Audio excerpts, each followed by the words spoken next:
By late November, the air inside my parents' house smelled of cinnamon, roasted turkey, and the same quiet judgment that had followed me since childhood. Every photo frame on the wall smiled back at Daniel's wedding, at Claire's graduation, at moments where I was simply background. I sat at the edge of the long table, pretending to blend in with the silverware. My cousin Emily, always radiant with other people's stories, leaned forward, fork in hand, eyes bright with innocence and cruelty combined. She said my brother's wedding had been absolutely perfect, and asked when mine would be. For a second, the clatter of dishes filled the pause that followed. Then I said it softly, almost kindly, had mine. The words hung like smoke over a candle's last flame. Heads turned. Even the football game on TV seemed to lose its voice. Dad frowned as if searching for logic in a puzzle missing half its pieces. He said they never got any invitation. His tone wasn't confusion, it was denial, crafted carefully over years of selective attention. I reached beneath my chair, fingers brushing the navy folder I'd carried for months. I slid it onto the table, opened it, and spread the receipts like cards in a game no one wanted to play. Each signature, each timestamp, a quiet accusation written in their own hands. Mom's face drained of color. Daniel stared at his name. Claire's fork stilled midair. The room stopped breathing. No shouting, no defense. Only the faint hum of the heater, the weight of proof too heavy to lift. They had chosen silence before. This time, I brought silence back to them. And for the first time, they were the ones who couldn't look away. If this moment hit you like it did me, don't just scroll past. Share your thoughts, subscribe, and stay for what came after the silence. There was a time when I believed being quiet was the same as being good. Childhood taught me that silence made me easier to love, or at least easier to ignore. In our family, attention was currency, and Daniel owned the bank. Every achievement of his came wrapped in applause. Every sports trophy, every college acceptance, every step into adulthood was met with champagne and speeches about legacy. Claire followed closely behind him, graceful and eager to please, her accomplishments framed as proof of the family's perfection. There were banners for her college orientation, flowers for her job offer, long dinners filled with laughter about her life in the city. I was always at those dinners, sitting across the table, smiling when expected, absorbing the noise that had no room for me. When I got my first promotion, I mentioned it during dessert, careful not to sound proud. Mom said that was nice and turned to Claire, asking if her new apartment had a balcony. The conversation drifted away like steam from coffee, visible for a moment, then gone. At some point, invisibility became comfortable.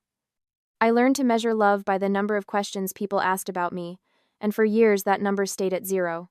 I sent birthday cards no one replied to, joined group chats where my words sank without response, showed up to holidays like an obligation no one remembered assigning. I convinced myself I didn't need anything from them. But quiet resentment is a slow poison, it doesn't burn, it seeps. The older I grew, the more I felt like a ghost in my own history. Every family photo looked like a story I had been erased from. At Daniel's engagement party, I stood near the dessert table, listening to toasts about how he always knew what he wanted. I thought about how I had known what I wanted too, to be seen, to be considered real, but in our family, that desire didn't count as ambition. Dad believed success meant conformity, and I was too strange for that. I didn't talk loudly, didn't decorate my life for display, didn't perform. My quietness embarrassed him. He once said I thought too much, which in his language meant I existed incorrectly. So I became what they needed me to be: predictable, polite, and absent. I visited when summoned, stayed until it felt unbearable, and left before anyone noticed I was gone. Every time I drove home afterward, I rehearsed imaginary conversations that never happened. Moments where Mom would ask if I was happy, where Dad might admit he was proud. But they never did, and I never asked. The day I decided to stop trying was not dramatic. It was a birthday dinner, Claire's this time. She had just bought a condo, and the table buzzed with admiration. When Mom raised a toast to both my shining stars, I realized she wasn't including me. There were only 2 stars in her sky. I clinked my glass anyway and felt something in me quietly extinguish. After that, I gave them what they had always wanted: less of me. I stopped sending updates, stopped correcting their assumptions about my life, stopped hoping they might one day notice the silence I left behind. If I disappeared completely, maybe they would finally see the outline I once filled. But the human heart is stubborn. Even while pretending not to care, it keeps searching for light. Mine found it one rainy evening in a coffee shop near downtown. I had stopped there only to charge my laptop, but fate sometimes hides in ordinary places. Across the table sat a stranger with kind eyes, and the same kind of tiredness I carried. We shared a wall outlet, then a conversation, then a long, unplanned afternoon. That was Jordan. No fanfare, no speeches, just an easy calm I hadn't known existed. Where my family saw absence, Jordan saw presence. Where they saw quiet, Jordan saw peace. And for the first time, I felt visible not as a decoration to someone else's story, but as the author of my own. That evening, walking home under streetlights that shimmered in the rain, I understood something my family never taught me. Visibility is not granted by others. It's claimed in the moment you decide to stop begging for it. I didn't know then how far that decision would take me, or how much of my old life it would cost. But standing there with rain collecting in my sleeves, I knew one thing for certain: being invisible had protected me once, but it would not define me anymore. Time moved differently when I was happy. Days no longer felt like long corridors I had to walk through alone. With Jordan, even silence had texture: warm, breathable, alive. Our lives folded together slowly, like two sheets of paper finding symmetry. There was no performance, no competition, only small consistencies that made love feel safe. Shared breakfasts, quiet evenings, laughter that came easily. For months, I told myself I didn't need to share this with my family. They hadn't earned the right to know who had finally seen me. But love has a way of wanting to be witnessed. It aches for recognition, even from those who never gave it before. One evening, after Jordan left for a work trip, I sat in my apartment surrounded by photographs from our last weekend away. I looked at them and wondered what it would feel like to exist openly, without dividing my life into parts that could and couldn't be shown. That was when I decided to tell my family. I mentioned Jordan during a dinner at my parents' house. It wasn't a grand announcement, just a truth offered gently into a space that never held mine for long. The reaction was exactly what I had expected: polite, distracted, brief. Mom smiled thinly and asked a question that sounded more like an obligation than curiosity. Dad shifted conversation toward Daniel's upcoming wedding. Claire complimented my sweater. Within minutes, Jordan's name disappeared from the table, swallowed by their usual comfort themselves. Driving home that night, I felt foolish for expecting anything else. Yet Jordan's voice echoed in my mind, calm and certain: "You deserve to be seen." Those words stayed, whispering louder each time my family ignored another milestone. A year later, Jordan and I decided to marry. There were no grand gestures, no flash of diamonds under restaurant lights, just a Sunday morning, coffee cooling on the table, and a shared certainty that we had already chosen each other long before saying it aloud. Planning the wedding was effortless because we built it around peace. A small beach ceremony on the Oregon coast, close friends, Jordan's family who called me ours, long before the vows. Every decision felt like a reclamation, a quiet rebellion against the noise of neglect I'd grown up with. Still, a part of me hesitated over one list: guests from my side. I knew inviting them was an act of hope disguised as formality, but I needed to give them the chance to choose. For once, I wanted proof either way. I spent a weekend addressing envelopes by hand, each invitation printed on ivory cardstock with gold script, sealed with wax. My name looked foreign next to Jordan's, as if belonging had always been waiting for this pairing. When the stack was done, I didn't trust ordinary mail. I chose certified delivery, each requiring a signature. I wanted to know who had seen their names, who had held the chance to show up and decided not to. Days passed, then weeks. The tracking numbers all marked delivered, signed for by familiar names: Mom, Dad, Daniel, Claire. The proof arrived in my inbox like echoes I didn't want but needed to see. The RSVP deadline came and went. The box I kept for returned cards stayed empty. No calls, no questions, no messages asking about dates or travel or attire. Only silence, their most fluent language. Every day, I checked my email like a ritual of self-inflicted hope. Each refresh came back blank. Eventually, even hope felt like humiliation. When Jordan asked how many guests would be from my side, I looked at the list, then at the blank column under confirmed. I said it softly, like a confession to the air: none. That night, I sat at my desk under the soft light of our apartment, surrounded by unclaimed invitations and unopened envelopes addressed in my own handwriting. It struck me that they had always been good at pretending not to receive what came from me, whether words, feelings, or love itself. The next morning, I took the remaining invitations and tied them together with a thin ribbon. I didn't burn them or tear them up. I kept them as evidence, the physical weight of every dismissal that had ever gone unnoticed. Outside, rain streaked the window. The city moved as if nothing had happened, and perhaps nothing had.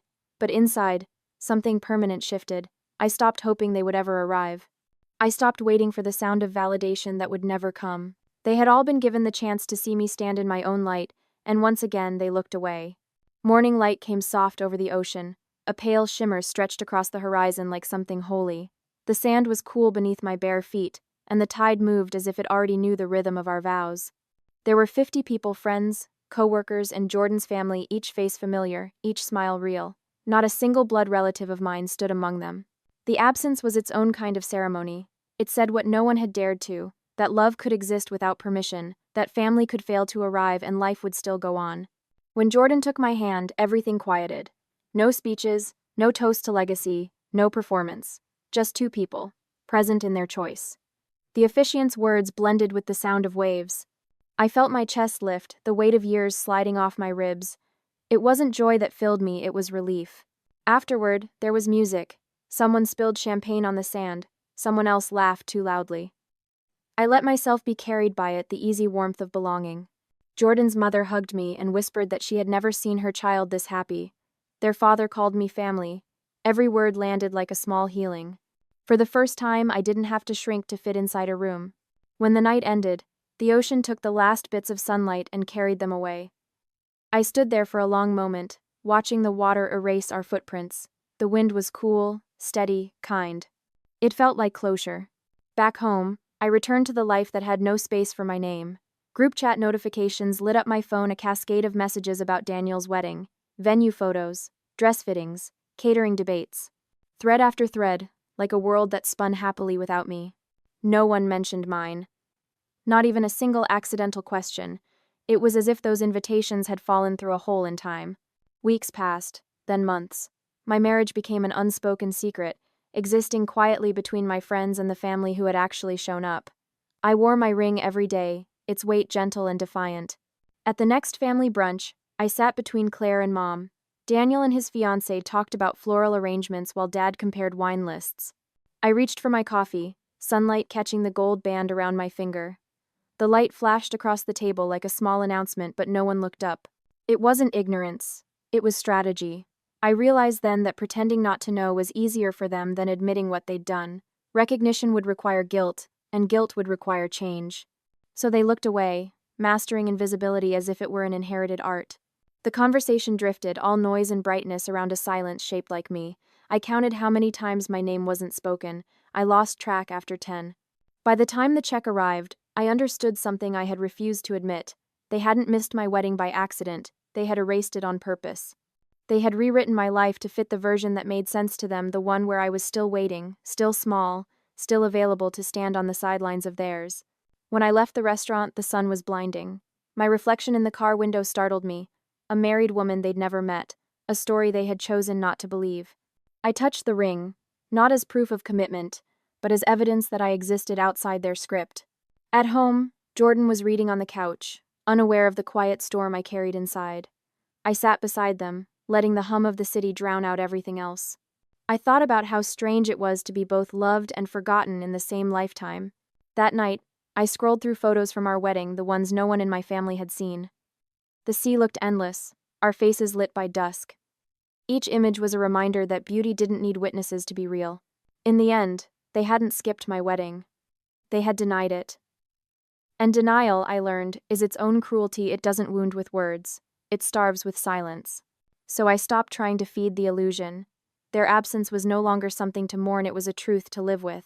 The air turned colder, the kind of chill that whispered endings.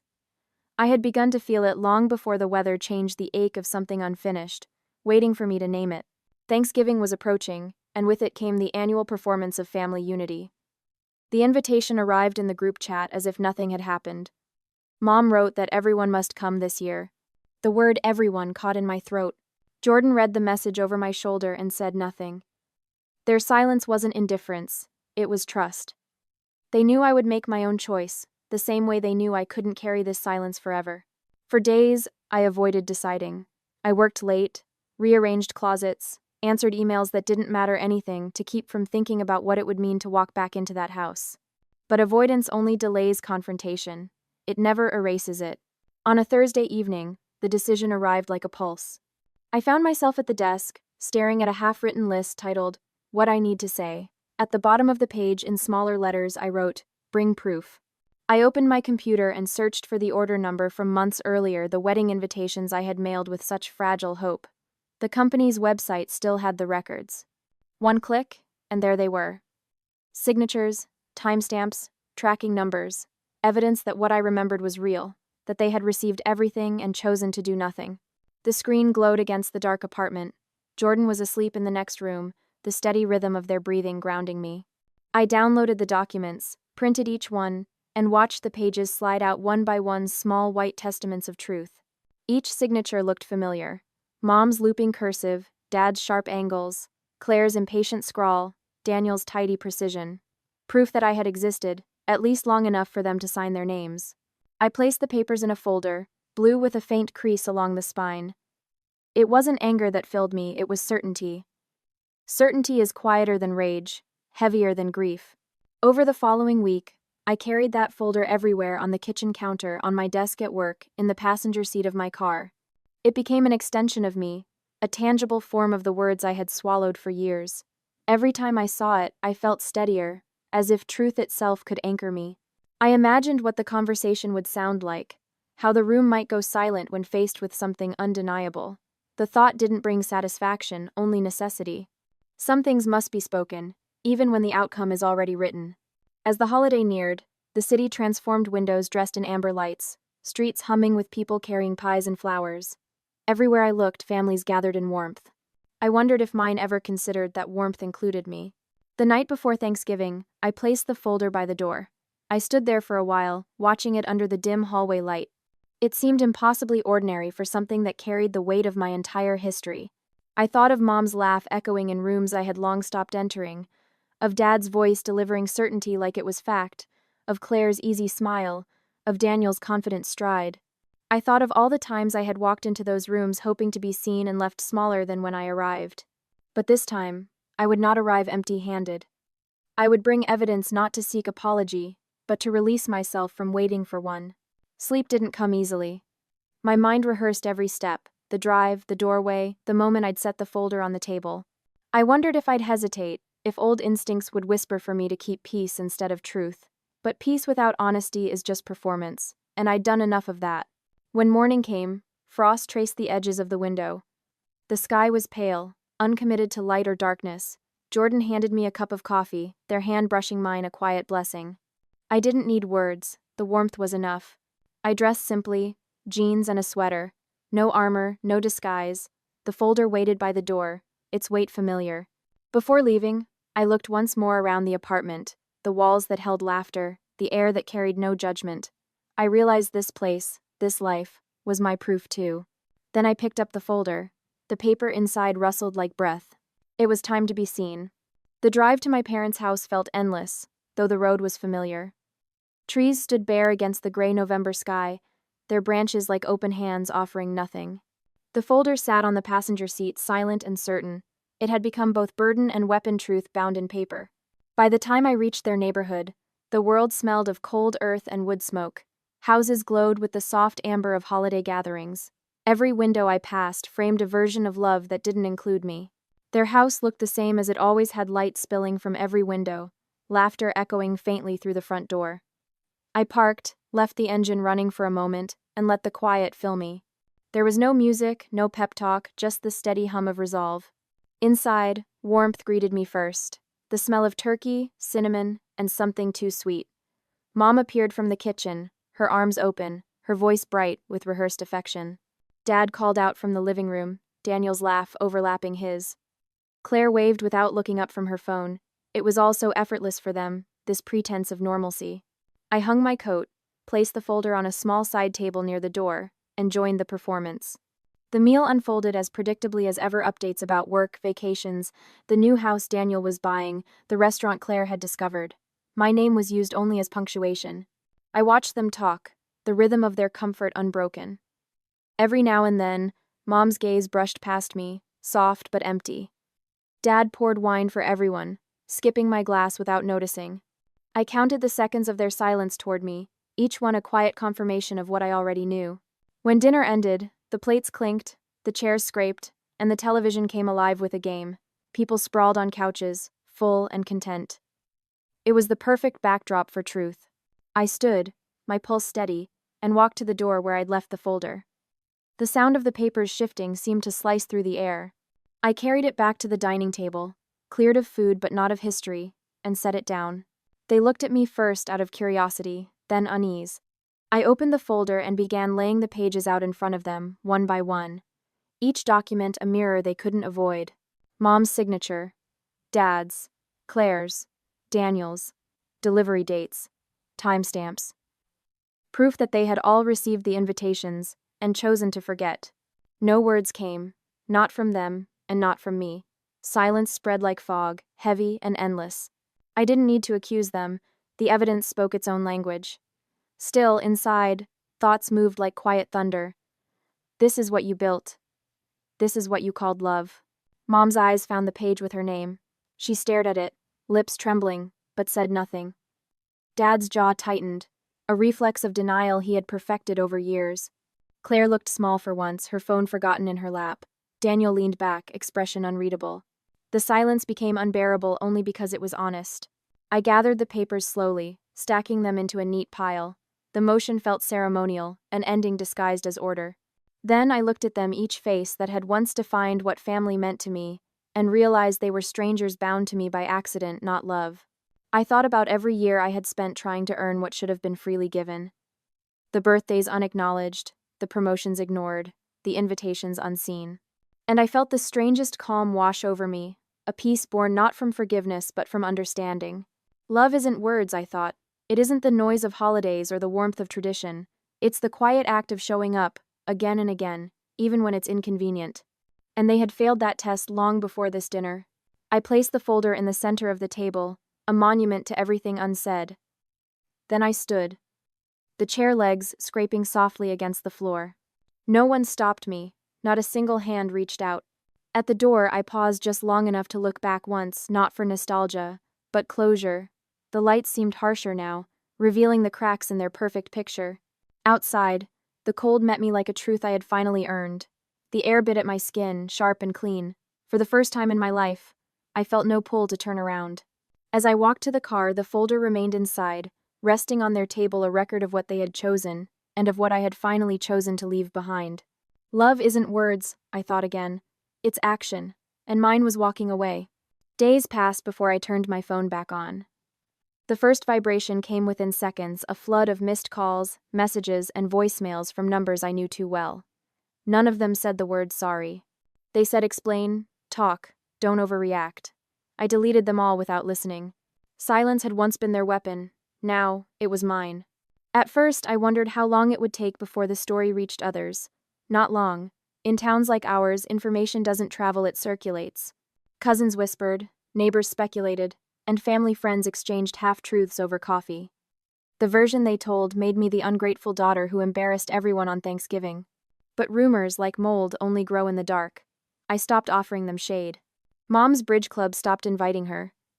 Dad's colleagues avoided small talk about family because the word family now hung like a bruise. At church, Claire said, people turned when they walked in curiosity disguised as pity. It was never revenge I wanted, but consequence has its own rhythm. You can't silence the truth without it echoing somewhere else. Daniel's perfect image began to fracture too. Someone from his office had seen a post about my wedding shared through a friend of Jordan's, photos of sunlight on sand, two people smiling without apology. When they congratulated him on my marriage, he froze. His coworkers learned something that didn't fit the family narrative. Perfection cracked under exposure. Claire sent a letter once, handwritten on stationery covered with flowers. She said she finally understood, that she wished she had done things differently. I believed her, but belief didn't require reunion. Some apologies are meant to stay sealed in envelopes. The only letter that stayed on my kitchen counter was from Grandma. Her handwriting was shaky but strong enough to say what everyone else couldn't. She wrote that she had known nothing, that she would have come if she had. At the bottom she added, "You are not alone, sweetheart. You never were, even when they made you feel that way." I cried when I read it, not because it hurt, but because it sounded like truth spoken aloud for the first time. Life after distance took shape slowly. I blocked the family group chat, disconnected shared accounts, and removed their names from emergency contacts. The practical steps of separation felt almost sacred. Each click of a delete button was a small prayer for peace. I also updated the paperwork most people forget about: insurance beneficiaries, property titles, future directives. My life no longer included those who pretended I didn't have one. Jordan stood beside me at the notary's office, steady and quiet. When I signed my name, it felt like reclaiming something stolen. News traveled back, of course. Dad sent a message through Claire, asking if legal separation from family was necessary. In America, everything becomes a question of necessity, therapy, boundaries, love. But sometimes survival isn't necessary, it's deserved. Months passed, seasons changed. We moved to a larger apartment with tall windows and soft light. Jordan hung our wedding photo by the entrance. Visitors noticed it first thing, and no one needed context to understand why it mattered. Mom tried once more through email. She wrote that the house felt empty without me, that she wished things hadn't gone so far. But distance isn't a measurement, it's a decision. I never replied. I didn't need to reopen the wound to prove it had healed. Over time, their silence returned, not cruel this time, just natural. The absence of expectation became freedom. I spent weekends with friends who had become family, people who showed up without obligation.